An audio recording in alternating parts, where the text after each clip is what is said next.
Thank you all the viewers for watching this special conference with David Fox, one of the first employees of Lucasfilm, author, designer of some of the great Lucasfilm games like Maniac Mansion, Zak McKraken, and Indiana Jones and the Last Crusade. Hi, David.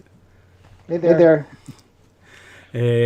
First, I want to thank you because you answered the email I sent you 2 or 3 months ago, because we think that people like you with all these works and the fame you have maybe is too busy to attend us. So thank you. I love doing these.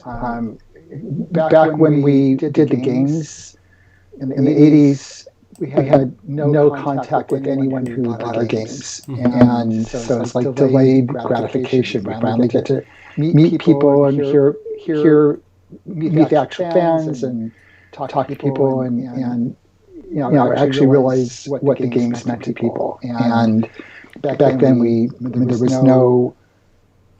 was no live broadcast like this. We guess so we'd see some reviews maybe 3 or 4 months after the games came out in magazines, and a couple of letters that would come in. That's pretty much it. So it's been great. For us, it's like a dream come true, I must say. I want to start from the first data of you. It's related with the Marine computer. Excuse me again, Sergio. Sorry. It seems like now we listen to you perfectly, but we listen, David, with echo, like the first talk. Okay. Fix it. Great. Okay, David. The first data of you I have is related with Marine Computer Center. I read that this was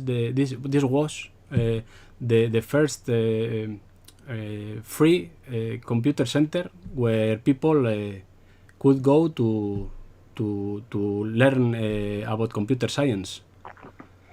Yeah, well, there were other organizations before us that did this, but they were doing it with mini computers. So they would use let's say one big mini computer off in a closet someplace, and teletypewriters or dumb CRT terminals for people to interact with. But we were the first ones that actually got a bunch of these new microcomputers that had just come out. This is 1977, and put them into a library from a school that had closed down because the population of students at that age had been dropping in Marin County, where we lived, and we got a grant. We got a loan first and bought 10 computers. We charged like $1.50 an hour for people to rent time on the computers. We taught classes and programming, and people could play games. We would have. Eventually, we ended up with about 40 computers through grants. We were a nonprofit. We would teach classes at schools, and birthday parties would come in for entertainment, and it was a lot of fun. And it was my wife and I started it. Annie is an educator, so she was teaching most of the classes. I taught her programming after teaching it to myself, and then she was one who taught the classes, because she was so much better at that than I was. So you make like a great team, no? Your wife is an educator, and you are the technical part of this. I'm the geek, and she's the educator. You can see there's a picture of us in that upper left corner. You can see both of us standing there. Yes. You and your wife are in the photo. Right. Yes. And part of this, out of this also came my first game that I did, which was for Children's Television Workshop or Sesame Street people, called Mix and Match Muppets, for a theme park that they created in Philadelphia called Sesame Place. And it was Apple II game, and it eventually came out on a disc, I think in the early 80s. And also wrote a couple books, and actually the last book I wrote on computer animation, which was showing how to use the Atari 800 computer to do animation, along with state-of-the-art animation that were being done by large companies like Lucasfilm. And that was actually what got me the job at Lucasfilm Games. So I would jump ahead. That's how it led to that. I read that you did Star Wars Odds, a game writing in pilot. Did you sell the game commercially, or? No, that was I think just internally. We just did it. In fact, I didn't even write the game. There was a game called Hodge that had a vocabulary of different words, and I just changed the words so they were Star Wars related. Because that's, I was a huge fan. We opened the computer center the same year that Star Wars came out. So and this is it's very related with the next question. You were hired by Lucasfilm in 1982, and what did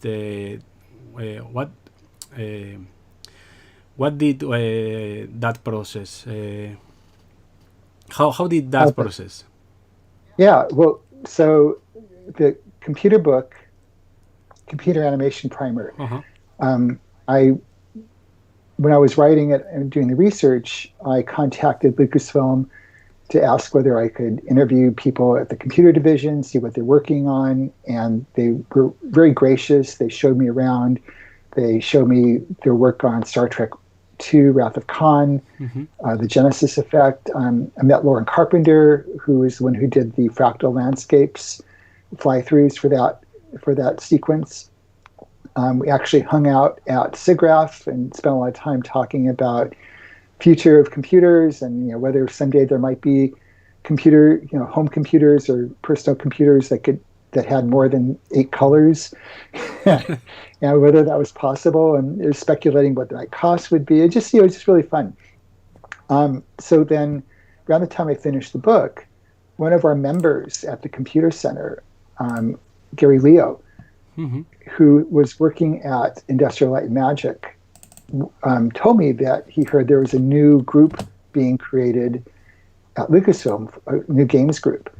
And he said, I might be interested in that. I said, yeah, really? So I immediately contacted Ed Catmull, who is the head of the computer division. And he said, yeah, we just hired our first employee for this new group, Peter Langston. I think you are watching some photograph of that time.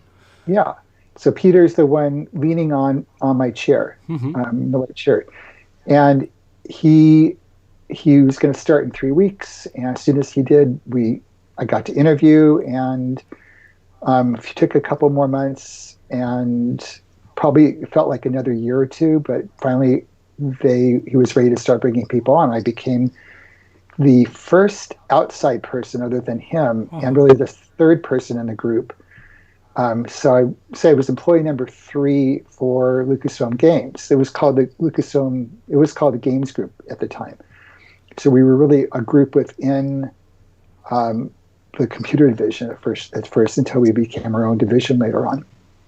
And so I'm sitting there in the middle behind the jacket, which I still have in my closet.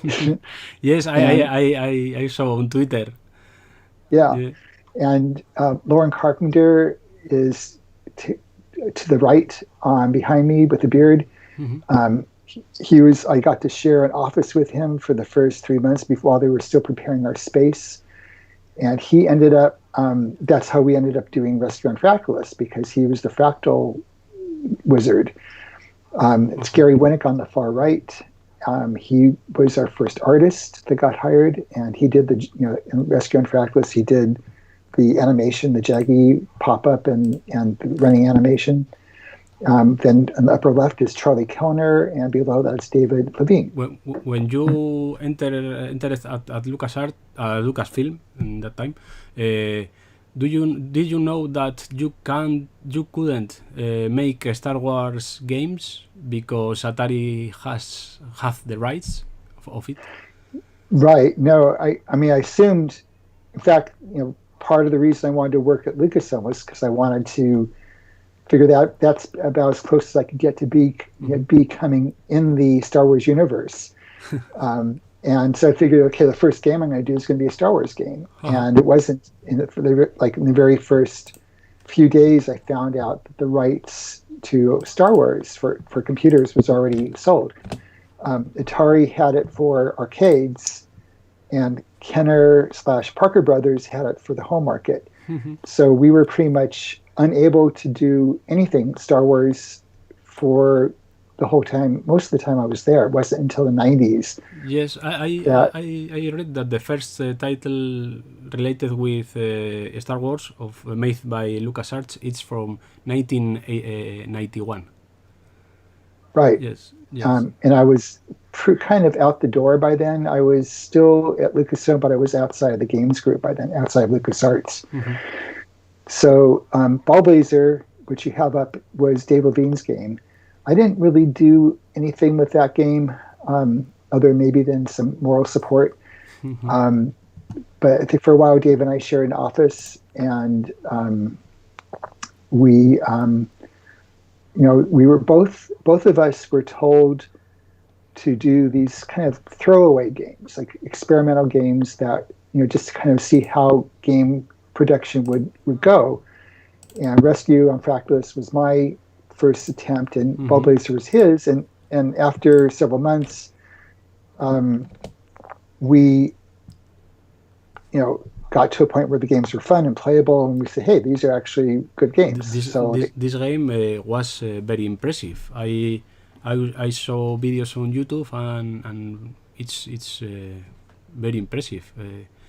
People didn't believe. In fact, both games had some amazing technical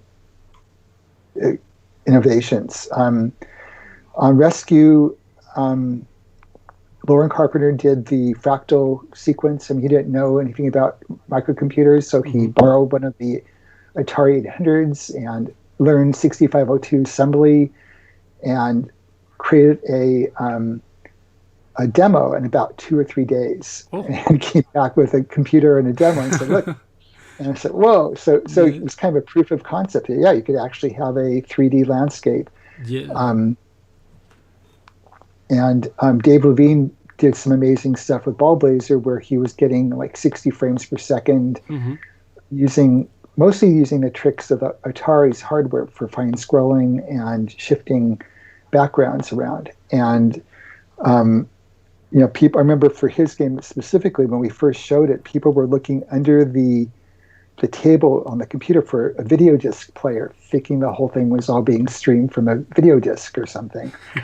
And they couldn't believe that it was actually being calculated by this little 8-bit microcomputer. The things you did in the 80s, there are a lot of examples of things like this that it seems magical. In a short time period, like 2 or 3 days, you have a demo. And for me, now almost 30 years later, it is something impressive. Were the sales good of these titles, or commercially were good, or? How did they do commercially? Yes. I don't actually know the numbers. I know that for both of these games, we had a huge setback where early on, we were still in beta. We gave copies of the games on disc to Atari for their marketing department. And about a week later, they ended up on all the BBS systems being pirated. Oh. And the names were different. I think it was called either Behind Jagged Lines or Rescue Mission. I don't remember. There was 2 working titles that we had before Rescue and Fractalus. Mm-hmm. And I think Ball Blazer was called Ball Blaster at the time. And so they were, distributed hugely. And then, so that was one huge setback. Mm-hmm. And then the games were about to come out, and then Atari got bought by Jack Tramiel. And that all the contracts changed, everything there changed. So they got delayed again. So they didn't, even though they were ready by the end of early 1984, end of 1983, they didn't really come out till a year and a half later, because we had to convert them to diskette and do all these other things. So by the time they came out, they had already been seen by pretty much everybody. And I don't think their sales were anywhere as good as they would have been if they hadn't been pirated, and if there hadn't been that huge delay. And of course, by then Atari was kind of on its way down. Where it had been a primary computing platform before that, by 84, it was kind of on its downward slope. Mm-hmm. And I guess Apple II was upwards, and Commodore 64 was going up. Okay, so the next title was Labyrinth, based off David Bowie movie. I want to share the poster. Okay, people on YouTube are watching the poster. How did come this project to Lucasfilm? Well, Lucasfilm was actually the distributor production. It was produced by Lucasfilm. Mm-hmm. So it was, I guess, so we had the rights to do something with it, and we were asked, would we be interested in doing a game based on this movie? Mm-hmm. And I thought it would sound like a great idea. I mean, Jim Henson was the director, and had a really interesting cast. We saw some early video footage of some of it, and we thought that this could be a really fun game. And of course, I'm thinking, if we can prove ourselves that we can do Labyrinth as a game, then maybe they'll let us do Star Wars. so that was my ulterior motive. Like, we could start here, and because some didn't have the same investment that they would with a Star Wars game, but we could go to the next. So a group of us went to England, where the production was taking place, and met with, did brainstorming with Douglas Adams of Hitchhiker's Guide to Galaxy, and Christopher Surf from Children's Television Workshop, and Brenda Laurel, who is our producer at Activision. This is before we self-published our game, so Activision was the publisher of the game. Mm-hmm. And Charlie Kellner went, and Steve Arnold went, and me, and we basically sat in a room for a week brainstorming how to take the movie based on, we hadn't seen the movie, this was just all from the script, okay, into a game.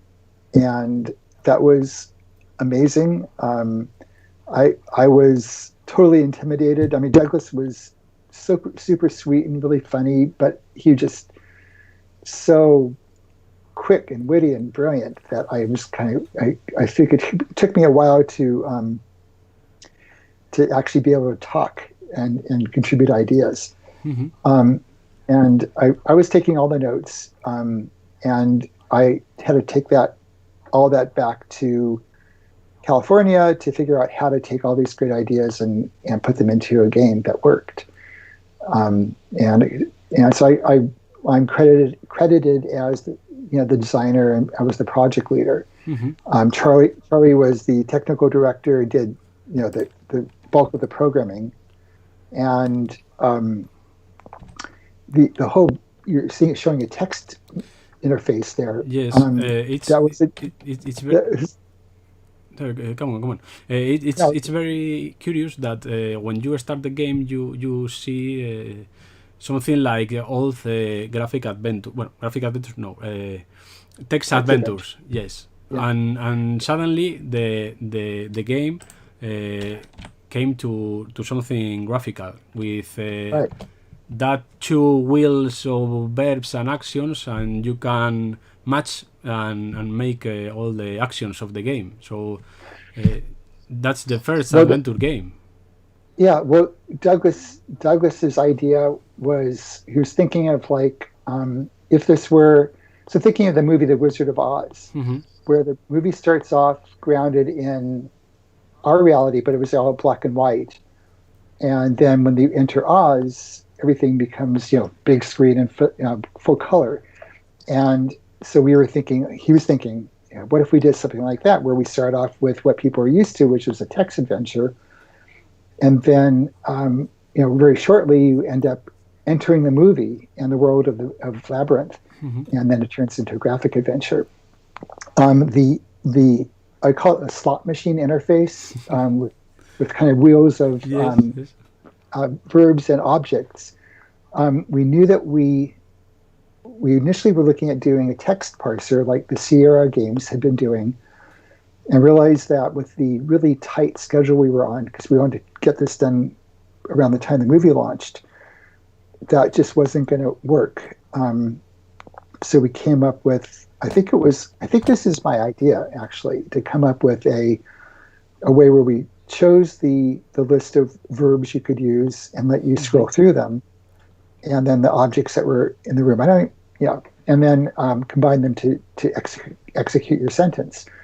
And the huge advantage is that limited the number of options there were. We could still make the game fun even with a limited set. It also meant translations would be a lot easier since we didn't have to translate the entire parser. And we could, hit the deadline in terms of shipping. This, of course, evolved in Maniac Mansion to the verb interface that Ron did, which I think was a little easier, so you saw everything there on the screen immediately. Was Ron working at the same time you were making Labyrinth? Ron was working on Maniac Mansion at the same time you were doing Labyrinth? He was working, I think that's probably right, since he was probably had started working on the design, but he was mostly working on the Scum engine and the whole system. And I know he was working on that for at least a year before I came on to help. So there was overlap.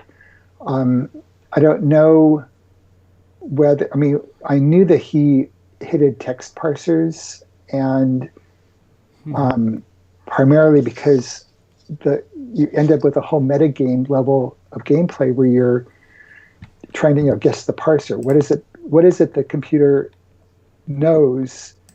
And if you think of a way to express something that didn't match what the programmer thought of, then you would be very frustrating trying to enter a command that the computer just didn't understand, because maybe you're using a different word than the computer knew. Where by using the interface that we had here, and also all the future Scum games, you knew what your set number of verbs were, and you could just click on the object on the screen. So there wasn't any question about what it was that it was being called by the programmer. When you entered on Maniac Mansion, did the script is the script completed, or was the script completed? No. There was so this was, I think, around the end of the year, November maybe. Ron said, hey, could you help me? I need some help getting this game going. It probably should only take a month or two. Could you come on and be the Scum scripter? And of course, he didn't say that because I don't think we had the title yet, but basically, could you help code the game? So it was based on, they had a flow chart. They knew the rooms. Gary Winnick and Ron had put together, the character list, the list of rooms, and more or less the puzzles that you'd have to solve, but not really totally explicit. It was more rough, more like a rough outline. And I went in and did a lot of the wiring of the rooms, did a bunch of the cutscenes and the code, and Ron did the rest. And so because there really wasn't a script, I mean, we wrote the script as we wrote the game. Mm-hmm. And very much the same as with like later on with pretty much all the games that I worked on there, you were really writing the dialogue and the script and all the sequences at the same time you're coding them. And the beauty of the Scum language is that you could do that. It was very easy to do that. The whole programming language made it very script-like. So you could follow what was happening and just kind of like you were a director directing actors on a screen. Yeah, I saw in some interviews that Ron and Gary were based on many B-series movies and something like that to build all the script. So yes, so I think you like many of these Series B movies and something like that. Yeah. Well, and for this game, Ron and Gary were really the creators. So I was doing what I could to duplicate his humor, their sensibilities. Often Ron would maybe write the first cutscene introducing some characters, and then I would just kind of follow his lead and try to carry that same feeling forward as the characters talked into other things. Were you the author of the hamster joke? Yeah. So we had. Okay. I have a video of that. I'm trying to put. I try to play that video. It's so funny, and I know that when Maniac Mansion was ported to Nintendo NES, that joke is on there. So Nintendo didn't know what. Because it's not part. Yeah, go ahead. Yes. So this is Sid. Yeah, it's the hamsters inventory that he took from Weird Ed's room, and you have a microwave, and this is not part of the game. This is not something you're supposed to do. And I think only 2 of the characters in the game would actually push the button to turn it on. Is that right? I think Sid and Razor. Yes. So I didn't tell Ron about this. I knew you could pick up the hamster and have it in inventory. Mm-hmm. And I asked Gary if he could, behind Ron's back, create a splat of blood on the microwave art. And then gave that to me. Then I went through and wired it up and had Ron come into the office and try it. And, he laughed and cracked up and thought it was really funny. But of course, don't do this at home, kids. Maybe the player hopes that that doesn't work or something like that. But you made all the programming to explode the hamster. That was totally in tune with the kind of the horrorness of the game, and most of the various characters you can choose to play in this game. It was one of the unique things about this game was that you would choose between a bunch of kids which ones you wanted to have on your team, which 2 other ones you wanted to bring on. Only 2 of them of the group would be willing to actually do this. The rest had higher moral values. So now viewers are watching the overall about Maniac Mansion and it's a good it was a good game. The reviews were very good, and there is some phrase that maybe Maniac Mansion should have an enviable future. No? We need more like this one. Are you listening, Lucasfilm? You made maybe the first game that when you are talking about Maniac Mansion, you don't know if you are talking about a game or a movie, because it has all the elements of a movie, dialogues, situations. The characters are so charismatic. Dr. Fred, Edna, the purple tentacles. You did something like for me it's what is like a good movie of the 80s. Yeah, I have to give most of that credit to Ron and Gary for coming up with this. Mm-hmm. It just felt like exactly the kind of game that Lucasfilm should be doing, since we're a movie company. To do something which is narrative and story based and movie-like seemed like a perfect fit. Mm-hmm. I know that Ron played a lot of the Sierra games, and a lot of what we did here was kind of in opposition to what they were doing in terms of our design philosophy, and not just the text parser part of it, and trying to make it more approachable, where you could just click on things on the screen rather than having to type text in. But the whole idea of the cutscenes, the idea that it was pretty hard to die. I mean, you could die in this game, but it was mostly telegraphed ahead of time that you would die if you did something. Whereas Sierra would have you die like all the time, constantly. That was their way to extend gameplay, was for everything you did that was, mm-hmm. even if it seemed like it was harmless, it could kill you. And I mean, here, if you pick up the hamster from Weird Ed's room, put it in the microwave, mm-hmm. then take the bloody mess back and give it to him, he kills you. You don't see him kill you, but you see the grave afterwards.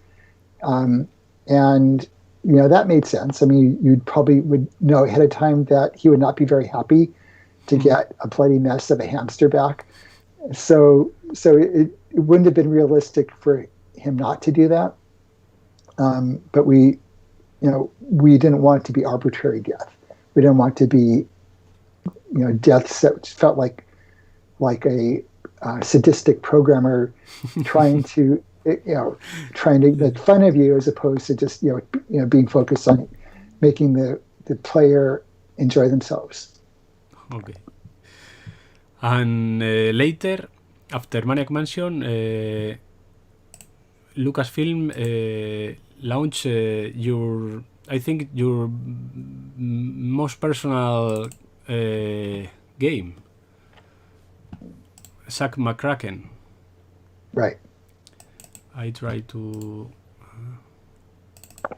Yeah, when I finished, I actually left the Maniac Mansion project before it wrapped up. I think the 2 months I was going to be on turned out to be 6 months. Mm-hmm. And during that time I learned Scum programming and was really ready to do my own game. It was only supposed to be a delay of a very short time. So the summer that Maniac Mansion released was when I started working on Zak.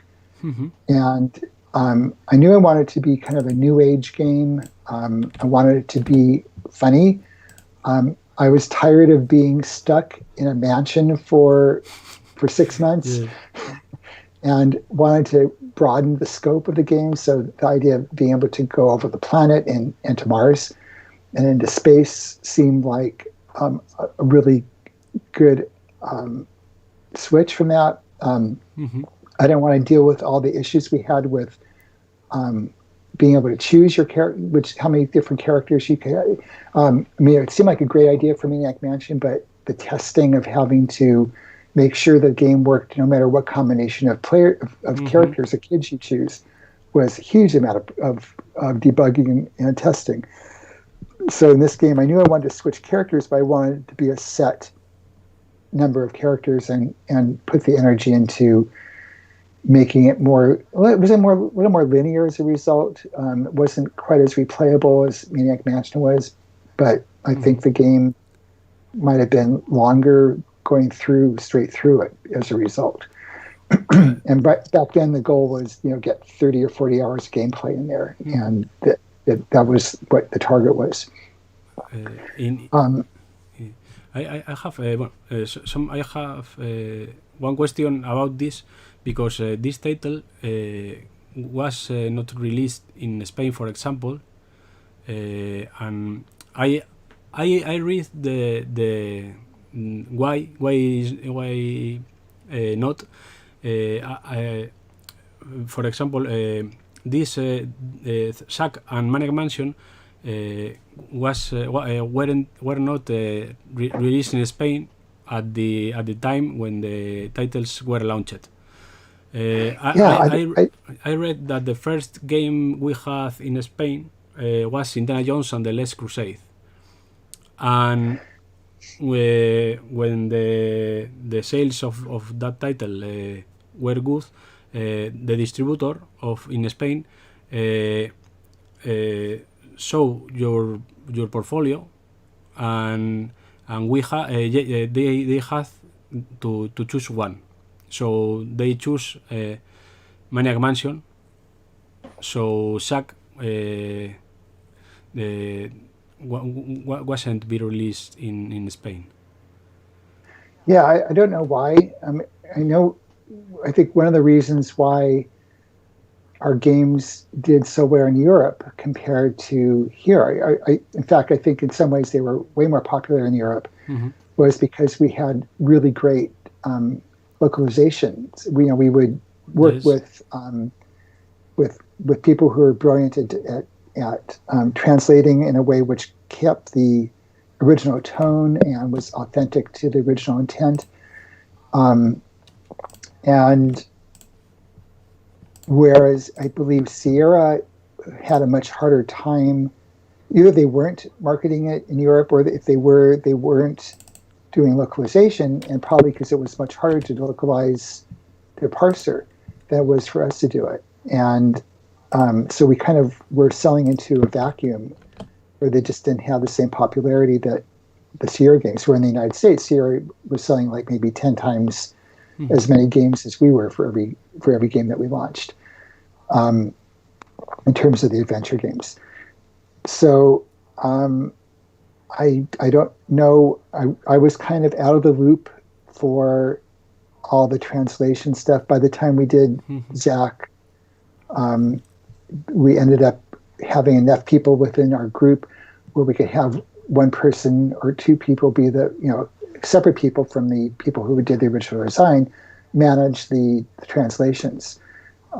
So I was just very peripherally involved. I knew they were happening, but I wasn't actually responsible for overseeing them at that point. And I was really surprised years later when I found out there wasn't a Spanish version of it. Yes. It's a pity, but yeah. Nowadays we can play with some other versions or English version. No, it doesn't matter. Okay, let's continue. Before you go on, I wanted to grab something. Hold on a second. I'll show you something. Okay.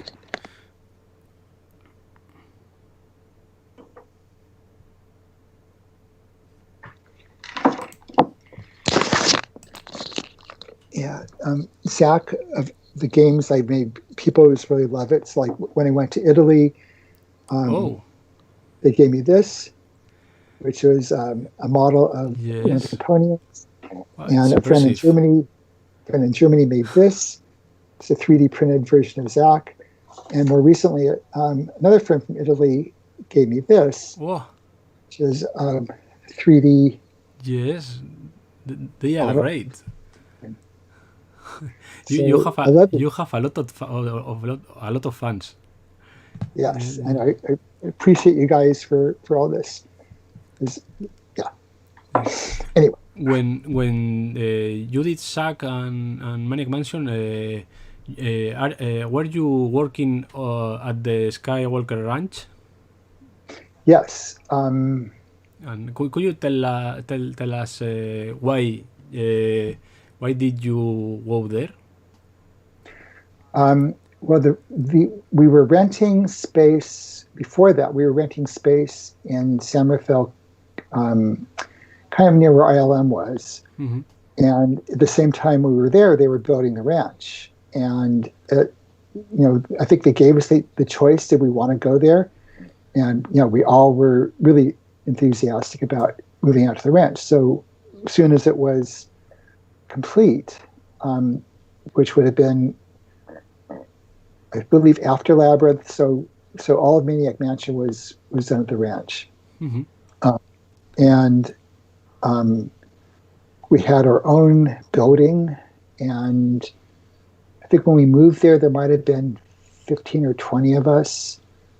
And unfortunately, or fortunately, our group grew, and by like another 4 or 5 years, we were up to like 60, 65 people. And we had too many people for the space that we were in. And we had to kind of outrun our space. We had to move back into rented space in San Rafael. So, working there was beautiful. You could take walks on the trails or in the hills, or it was isolated, so you really couldn't go out for food. So they had great food service for mostly subsidized.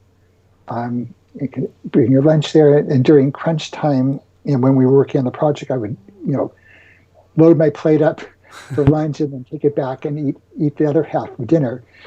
And I was doing late nights for a few months. Mm-hmm. But it was gorgeous location. You can find pictures online. Maniac Mansion was in the library with a spiral staircase. Mm-hmm. Was inspired from the ranch. If you just do a search for Skywalker Ranch Library, you'll see how gorgeous it is. But I remember when I was on Zak, we would go to the library, and the librarians there would help us with research, because I need some books on showing Mount Shasta, or I need Mount Rainier, or give us some pictures of Stonehenge. So they would give us. We couldn't luckily zip on the internet then, so it was a real library. They would just give us a stack of books that for art resources. And so, did you see some famous people when you were working there?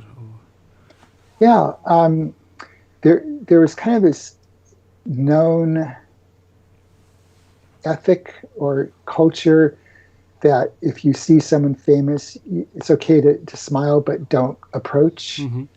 I don't think anyone actually said that. I think everyone just knew that was the way to do it. Like let them have their privacy. Mm-hmm. But yeah, Steven Spielberg and I don't know who else I saw. There Michael Jackson. Oh, Michael Jackson, yes. Yeah. He did Captain EO with George Lucas and Francis Ford Coppola at that time. Yeah, there was. They would do these 4th of July picnic.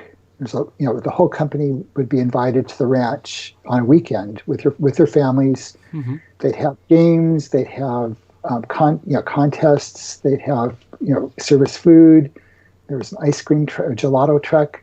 There was there were barbecues, and I remember seeing Steven. Well, I met Steven Spielberg after that too, but Steven Spielberg there with his wife, and I remember being near the lake.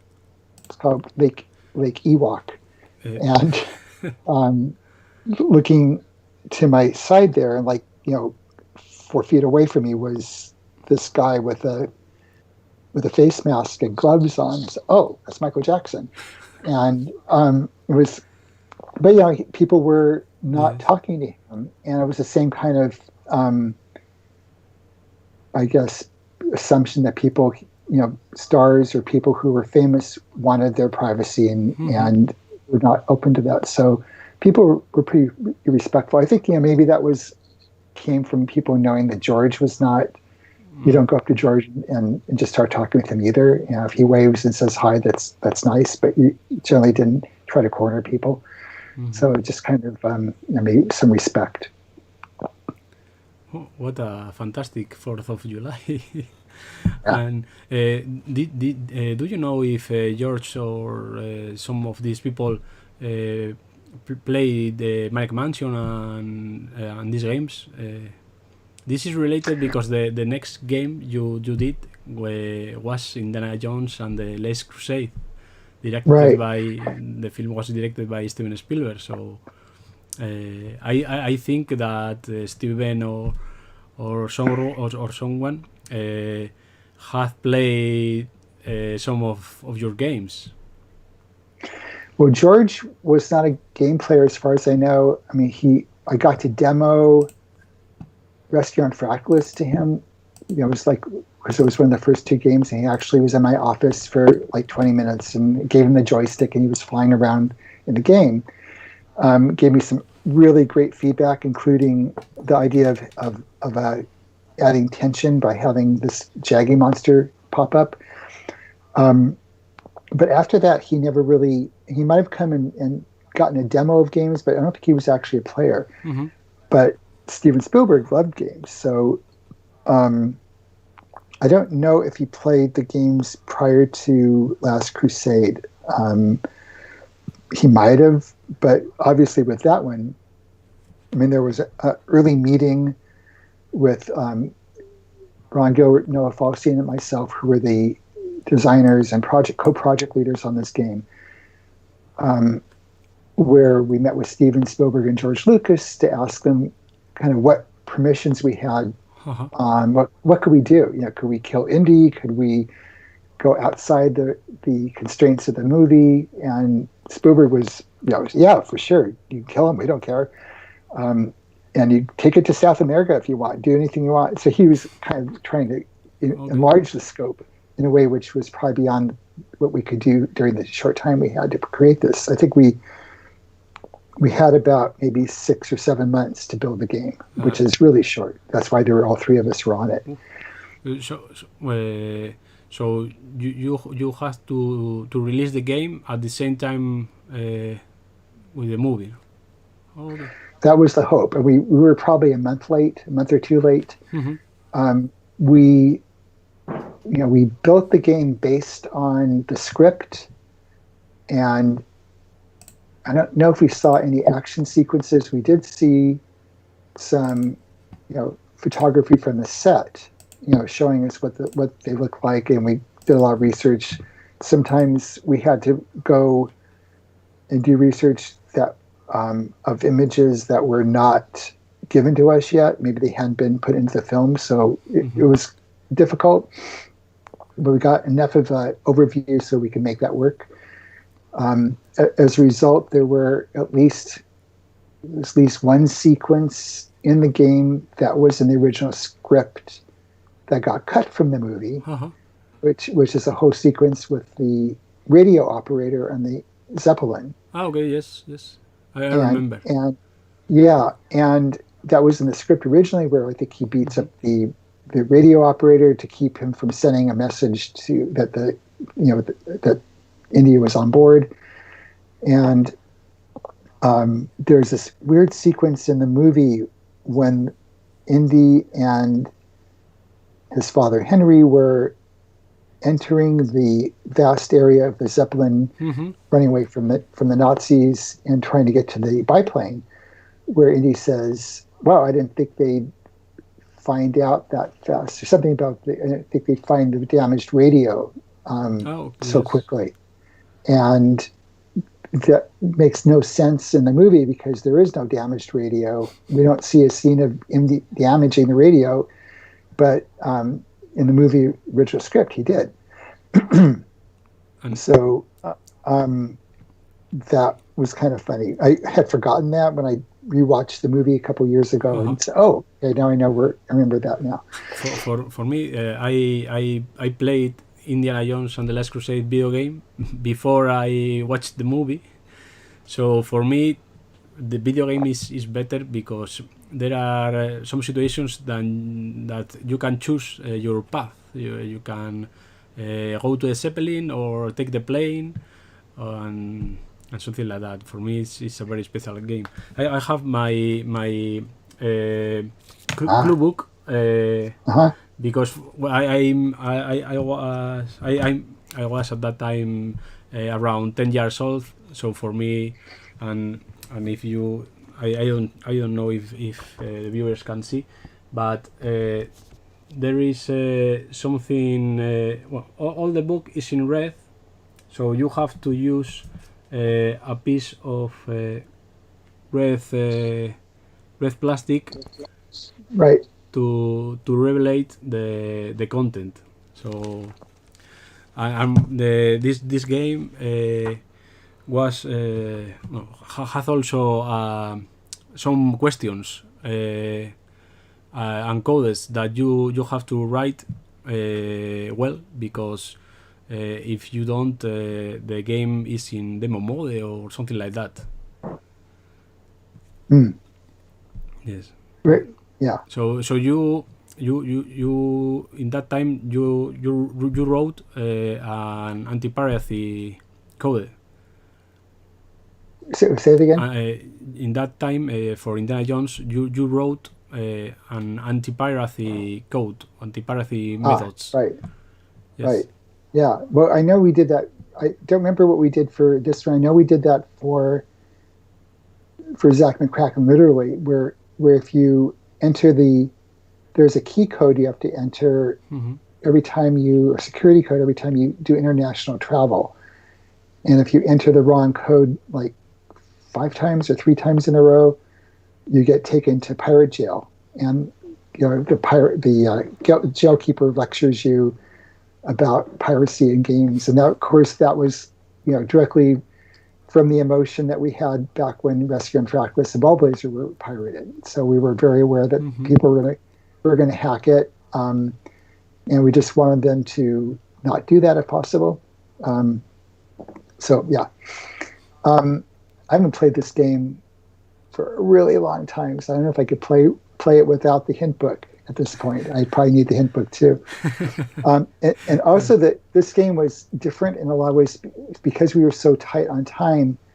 We really had to split it up a lot more. So I know Noah wrote most of the dialogue trees, and Ron and I kind of split up the coding of the actual game part. And we were very equally involved in doing it, which is unusual because usually you don't have 3 senior designers working on one title like this. So, yeah. But we wanted to make sure you could get through the game with multiple paths. So you could, like in this case, you could talk your way out of it. You could try beating up the guy, or often there might be an object you can give them to solve the puzzle. And we had this thing called indie quotient points, where we tracked across multiple games, or IQ points, where we tracked all the different ways you've solved puzzles across multiple playthroughs. So you could replay and try different solutions and get additional points for doing that. Again, the reviews were incredible.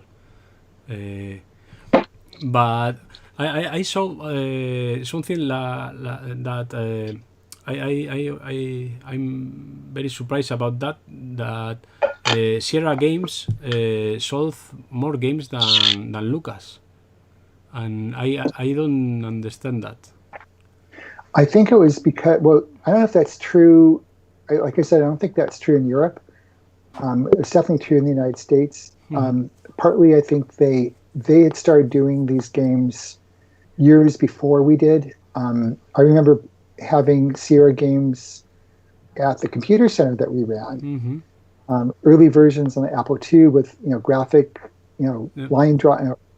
I guess they were vector line graphics, and so they had a audience that had been following them for at least 6 or 7 years before we released our first one. And so people who were used to that style gameplay and just liked their games and just followed them. And for us, it was like trying to enter in the United States an area where someone already had a major head start on this kind of game. And in Europe, where that wasn't the case, I think we took off. And there might be also some connection with the humor that we use compared to, maybe it was, I always like to think that people in Europe appreciated our brand of humor more than people here. I don't know if that's true.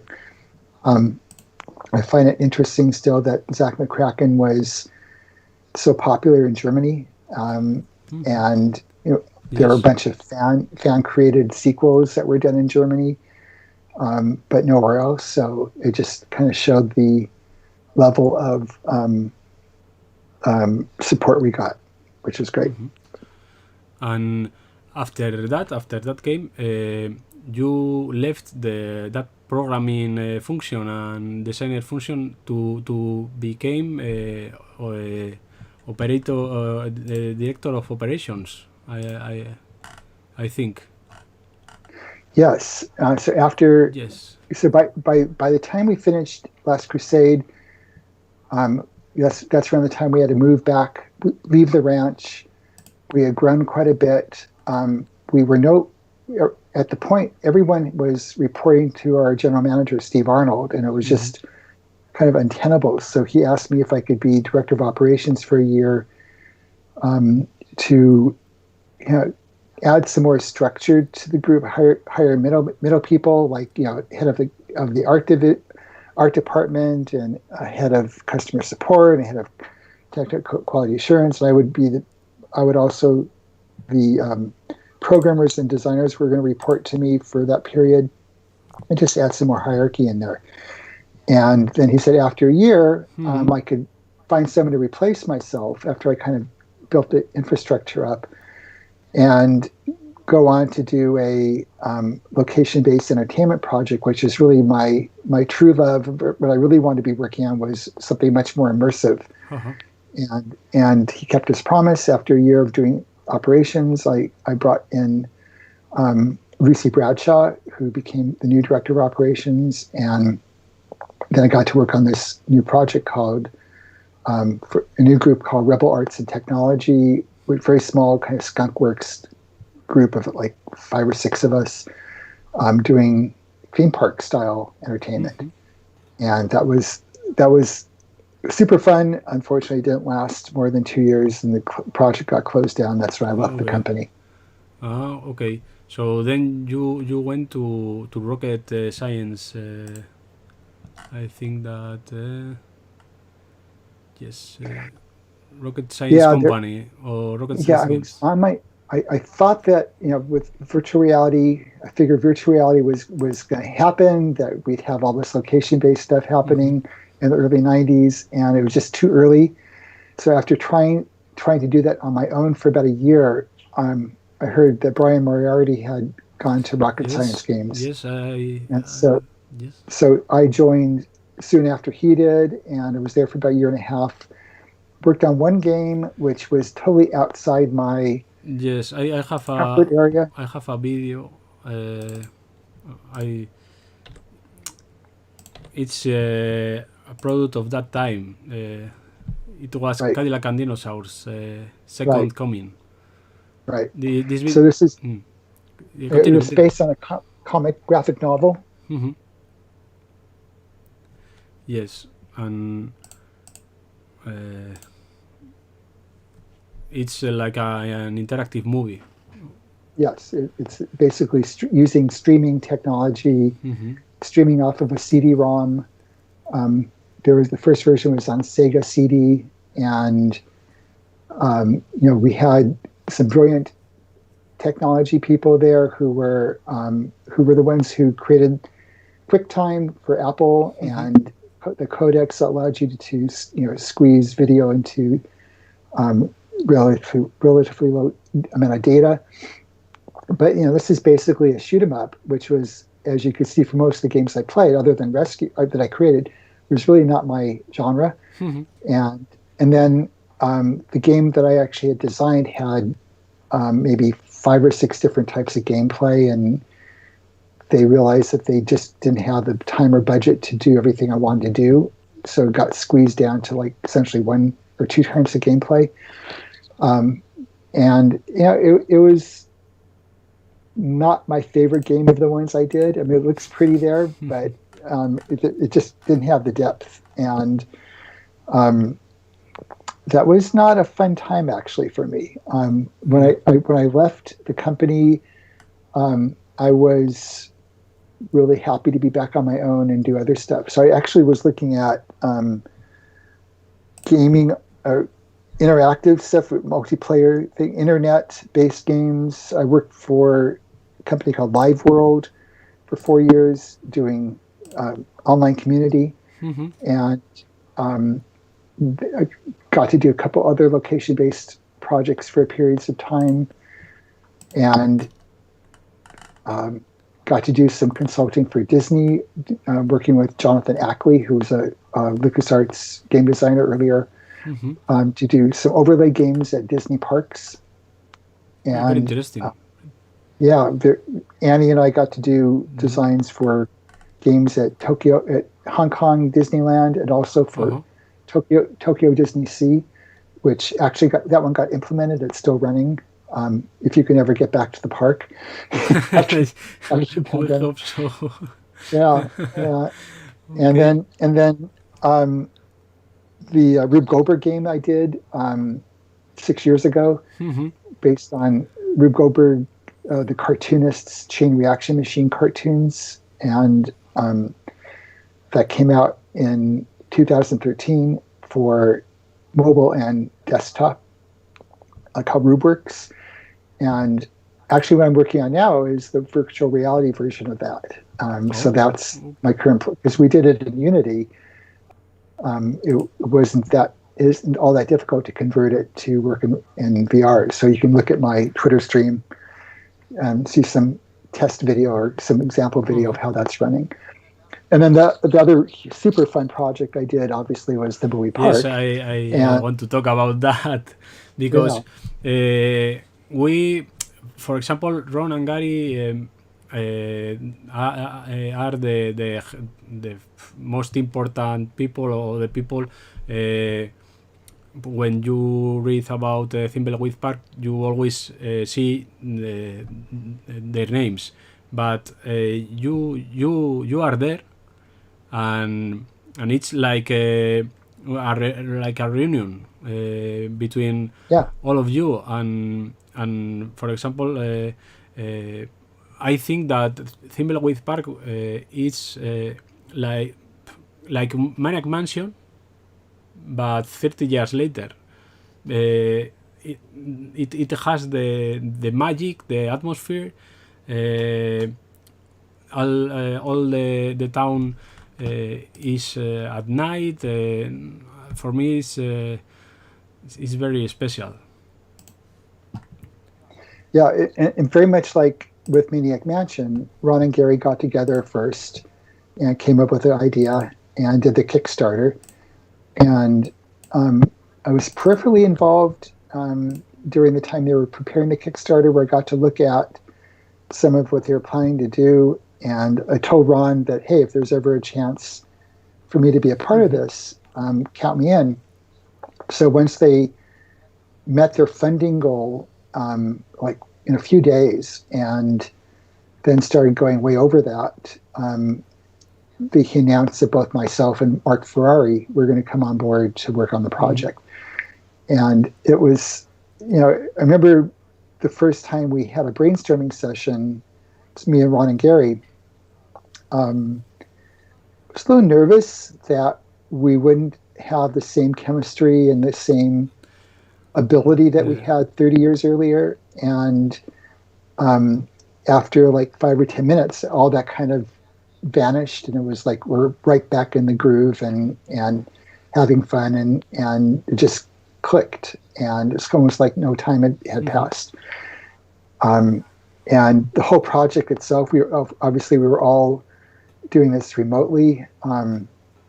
We all work from our own homes, and it used Slack for communication primarily, and it was super fun project. Working with the team, really creative, very collaborative. Everyone was, I loved everyone on the project. We just, it was like the perfect kind of game. You can't go back home again. Well, we did, and it was just as much fun as it had been before. I think that this game in some years will be a cult game. Yes, because it has a very thimble cone and there are many things that it's perfect. They are perfect and for example, your T-shirt. I see some T-shirts about ThimbleCon, and there are a lot of marketing about that. And I, in my opinion, I hope that you make some game with some more games with this engine in the near future, because I don't know the sales, but the game it's perfect. It's a great game. I think it's the best graphical adventure in the last 20 years, and for me it's the magic of all these Lucasfilm Games and Maniac Monkey Island and things go on. Yeah. Well, thank you. And that obviously that's what we were going for. I mean, we during the Kickstarter we told people specifically that we were going to do a game that felt like a LucasArts game, and we have a lot of in-jokes and references back to our old games. In fact, we did so many of them that people who hadn't played our old games started complaining that it was maybe it was too self-referential and too many in-jokes. So early on, after the first release, we added a switch to turn on or turn off a lot of the in-jokes, and turn on annoying in-jokes, I think is the name of the option. And so anyone who likes our old games, who hasn't played this yet, be sure to turn on the in-jokes when you first start playing. Otherwise, you can leave it off if you don't know it. We figured most people who played it in the first few weeks were probably fans of our old games, so it was okay. And we did do, a few months ago, we released Dolores. Yes. You saw that. That also. character is perfect. The mucus flame and something. Yeah. So Ron created a new engine, taking some parts from this, but mostly doing it from scratch. And Dolores was kind of an experiment, or maybe a trial run of making sure that we could do what we wanted to. So I worked with him for a couple months on that game and released it for free on Steam. And then Ron released the game code on GitHub, so people can go in, look at the code. I think we've had multiple translations added since then, so now we can play it in a bunch of different languages that we never would have translated it ourselves because of the size of the audience. And so that's, if you're a programmer and you want to see the workings of how all this is, take a look at the GitHub archive and you can download and play with it and modify it. So I would love to do more games with Ron, and he knows that. And if we ever do another graphic adventure, then hopefully I'll be on that team. Oh, I hope so. Because I think you are a great team, and with Gary and the pixel art is perfect. It's well, the video has the new typography, but you can play with the old typography, and it's like a Maniac Mansion. Like Maniac Mansion. Okay.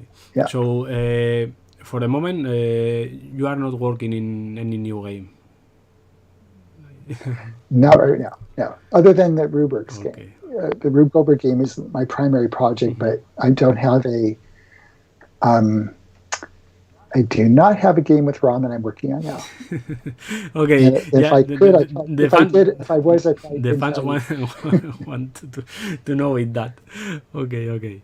So I don't know if we have some questions from the chat. Maybe Eduardo. Yes, sure. Okay. We are dealing with a bunch of questions. You have here in YouTube many good fans. Okay, there is some guy called by chance Zak McKraken who wonders about. I know Zach. Yeah. Regarding Zak McKraken, where is the bathroom in his apartment? It must be the big mystery. Yeah, the bathroom is on the other wall. You can't see it because the camera is situated facing the TV screen in his living room. But if you would turn around, you'd see the bathroom and some other things too. Some nice artwork and windows. Good. We have another question from the same guy.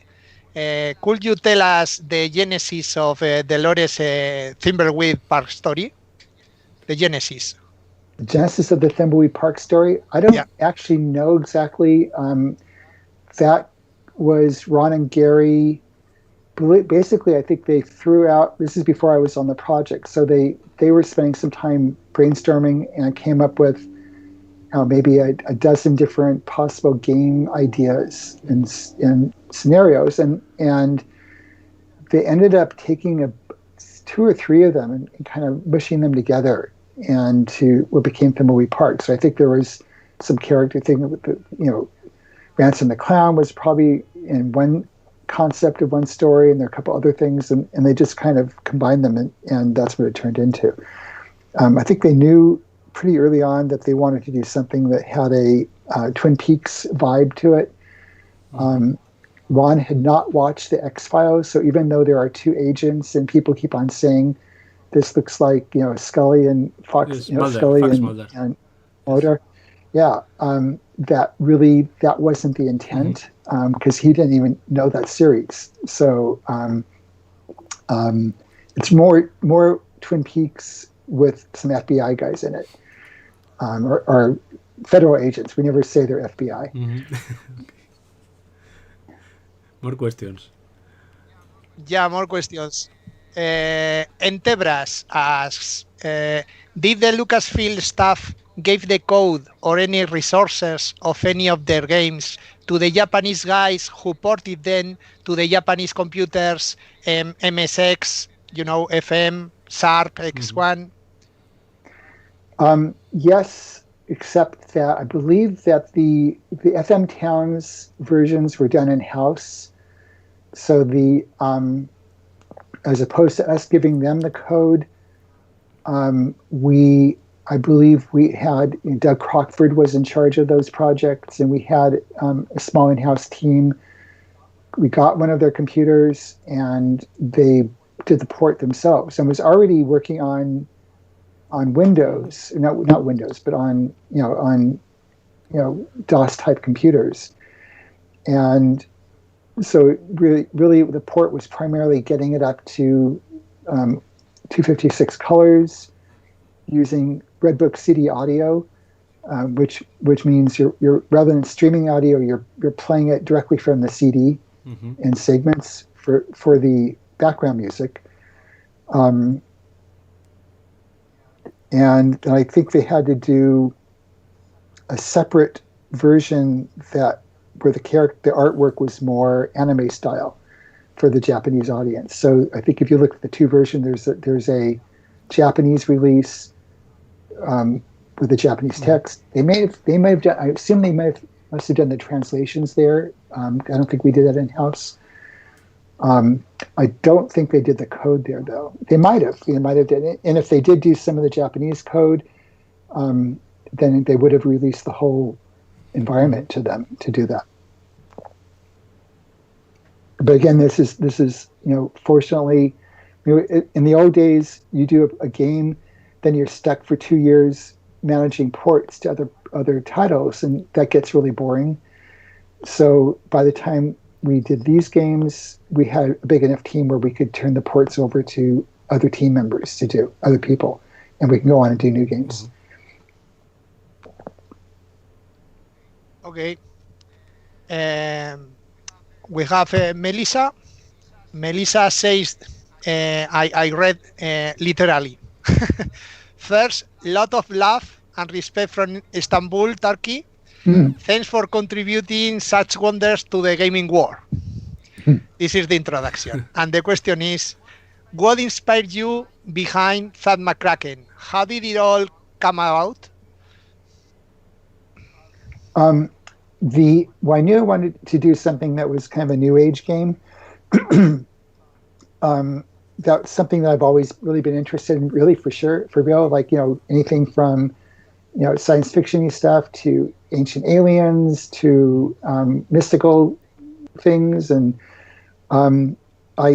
Steve Arnold, our general manager, knew this guy named David Spangler, who was a spiritualist up in the Washington, Seattle area, and introduced us together. I went up and spent a couple of days with him, and we just brainstormed and started thinking of all the different elements, especially things that were in the tabloids, things that were, stories of that may or may not be true, but things that were far-fetched or rumors or, everything we could come up with. He was the one who told me about the face on Mars as a conspiracy theory. So we just dove deep into all the different conspiracy theories at the time. Elvis being alive still, Elvis Presley, or visitations and mystical powers and abilities. And it all kind of came to me afterwards, again, like I did with Labyrinth. I took all of our ideas and went back and spent 3 months working them into what I hope was a cohesive story that held together. And during the time, I maybe every month or so, I might send David my current ideas, and he might give me a little feedback. And once we started production, he really wasn't involved, but I had, again, the flow and the outline of all the different locations and what the puzzles were going to be, and then we wrote the game based on that.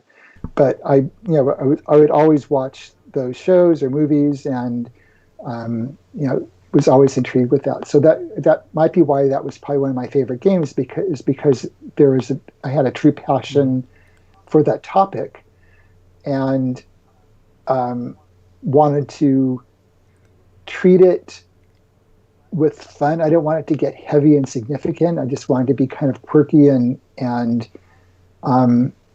tongue-in-cheek, really. But also, what was kind of funny is, like, for the next few years, I kept on seeing articles. People would send me articles from the real tabloid newspapers that were like straight out of the game, things that we had come up with that people were talking about, and that was kind of fun. So I hope I answered that question. Okay, we have one more. This is from a guy from Spain. By chance, who won yesterday's Pac-Man contest. And he asks, David, do you prefer to work with the current engines and tools, or do you prefer to continue working with all the tools used in the old days? Oh, well, I don't work with any of the old tools. I mean, everything, that was some of the most fun part of working on Thimbleweed Park, was that Ron had recreated the style of game and game engine, but with modern tools. So all the headaches that we had back in the old days, where especially back to Commodore 64 and Atari days, where we were working on either on Unix systems like VAX computers, or I had a Sun microsystems workstation on my desk. So we do all the compilation and coding on those, and then have to download to the target platform, wait, until either into memory or into the disk. And then, so the turnaround after every time you make a change was like 5 or 10 minutes. And, once we switched over to working on DOS computers in the old days, the tools got much better. We had, we could do debuggers on a separate screen. And working on Thimbleweed Park was much more like that, where you can, make a change, hit a command, and retry it immediately. And I'm not disciplined enough with my coding where I can look at my code and know that it's bug-free. So I'm much more of a trial and error kind of coder, where I'll do what I think is right, and test it, and do it more iteratively. So having a really quick turnaround is important to be productive. The other part that I loved with Thimbleweed Park was we could do a lot of the old game stuff, but not be limited in terms of animation. How many objects can be animated at the same time? I think I did a brute force thing. I did the stars twinkling, where there were like hundreds of stars in the sky on the outdoor scenes. Each one is a separate object which is being animated. Or light bulbs at the circus, and that was very freeing, where we didn't have to worry about those resources. The only resource issues were time and money. Not really storage space or speed of the processors. So that was really great. So I much prefer modern tools. I like the games to look like the old games sometimes, but I don't want the heartache that went with, or the headache that went with the old systems we had to deal with. Well, let me ask you some question before the last one, related to this previous one. Considering the way in which your team worked in the old days, and these very big teams, developing AAA games currently, do you think the key for good games has changed? I mean, technically, of course, games are very complex, but do you think at the end the most important thing for a success is to use some terrible technology, or perhaps you did find the key for the way which you have to work for a successful game? Well, I've never worked on a AAA game. But by the time I left Lucas, teams were still relatively small, of like maybe 5 to 10 people, which was very much like it was with Thimbleweed Park. And for me personally, I guess the biggest team I worked on for a game was probably at Rocket Science, when things started getting bigger. And I didn't like it because everything was very compartmentalized. Everyone had their own area. You couldn't just jump in and do stuff. And I much prefer a small team with a lot of collaboration and cross-fertilization of ideas, and everyone being really supportive of each other, and everyone having a hand into being able to, feeling free to throw out concepts and ideas, as opposed to this big structure, monolithic structure with huge funding. And some of my favorite games are games that were done with really small indie type teams. On VR, Beat Saber is one of my favorite games, and that was a really tiny team, but it was a team that had the time to, spend a year or so polishing the gameplay and everything, so it just felt right. Where I think if you were on a big budget type thing, it would have gotten probably much more clunky, or maybe much more of a committee kind of a input into it, rather than having someone's vision follow through. So that's not. Same thing for movies. So when I go to a movie, I love big blockbuster movies, but also some of my favorite movies are really small indie films with clearly a small budget and huge amount of creativity. And So that's great for all of us out there who don't have billions of dollars behind us to do something where we can actually, you can make an impact with a small, with passion, with a small team of passionate people. Okay. We have the last question, and it could be a good one for the final rest. Zak strikes back again, and he said, when the COVID will be out, hope soon, which country would you like to visit? Wow, complex question. I was supposed to go to the Netherlands for a conference this year, and that got canceled. Hopefully they're planning to redo it next year, so that's more likely. I think it's a year from now.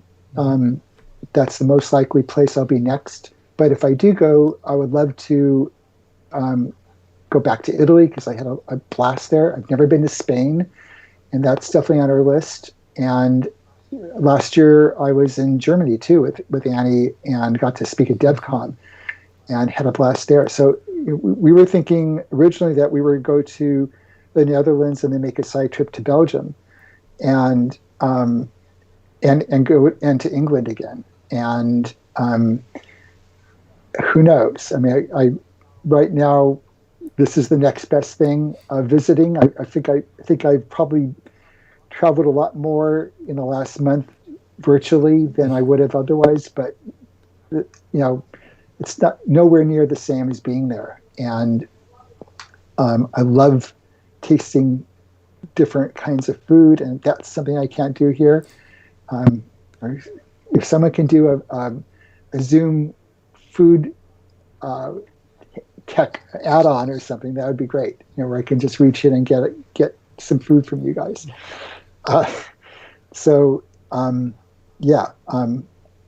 Those are my choices. That's where I would like to go, but I'm open.